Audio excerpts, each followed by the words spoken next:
새누리당 김무성 대표가 신년 기자회견에서 우리나라 경제도 일본식 장기 불황과 비슷한 모습을 보이고 있다며 경제 살리기에 모든 당력을 쏟겠다고 밝혔습니다. 또 공공과 노동, 금융, 교육 등 4대 부문 개혁을 위한 사회적 대타협을 강조했습니다. 국회 연결해 알아보겠습니다. 안윤학 기자. 네, 국회에 나와 있습니다. 자, 김무성 대표의 기자회견 내용 정리를 해보죠. 네, 김무성 대표가 오늘 기자회견에서 시간을 가장 많이 할애한 부분은 경제 살리기였습니다. 현재 우리나라의 경제 지표가 장기 불황이 시작됐던 1990년대 초 일본의 모습과 매우 흡사하다며 여러 가지 구체적인 수치를 제시했는데요.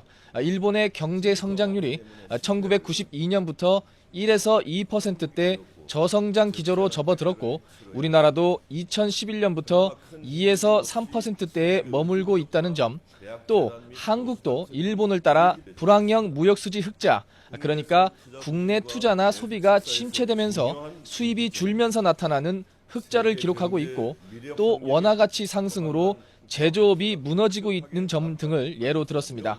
김 대표는 아직까지 안정적이라고 평가받는 국가 부채 문제도 안심할 수만은 없다고 우려했습니다. 각종 연금 적자에 초저출산, 고령화에 따른 재정 부담이 커지고 있고 가계부채 문제는 일본보다도 훨씬 심각하다는 것입니다. 김 대표는 이렇게 일본 사례를 반면교사로 삼아 공공, 노동, 금융, 교육 등 4대 부문 구조 개혁과 이를 위한 사회적 대타협을 이뤄야 한다고 말했습니다.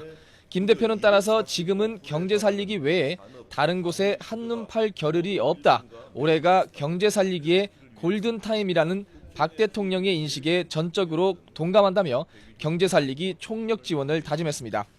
청와대 문건 파동의 배후가 김 대표와 유승민 의원이라는 수첩 메모 논란에 대해서는 어느 자리에서 들었던 내용으로 너무 황당한 얘기라 신경 쓰지 않고 있었다. 자신이 의도적으로 메모 내용을 사진에 찍히게 했다는 누명은 기가 막힌다고 답했습니다. 네, 그런데 오늘 기자회견에 앞서 새누리당 아침 회의에서 이른바 친박, 친이 간 갈등이 표출됐다고 하던데 어떤 일입니까? 네, 어제 박근혜 대통령의 신년 기자회견에 대한 평가를 놓고 공방이 벌어졌습니다. 아침 회의에서 당내 친이 친박계 의원들 간의 신경전이 펼쳐진 겁니다. 친이계 자장인 이재호 의원은 청와대 문건 유출 의혹과 관련해 대통령의 신년 회견이 여론과 거꾸로 가고 있다는 것을 느꼈다며 이제는 비서관도 모자라 청와대 행정관까지 엉뚱한 소리를 하고 있다며 잘못된 부분을 빨리 고쳐 여론을 돌려주기를 바란다고 지적했습니다. 비박계인 신재철 의원도 국민들이 기대했던 쇄신 요구는 마치 잘못된 요구인 것처럼 치부되고 말았다며 거세게 비판했는데요.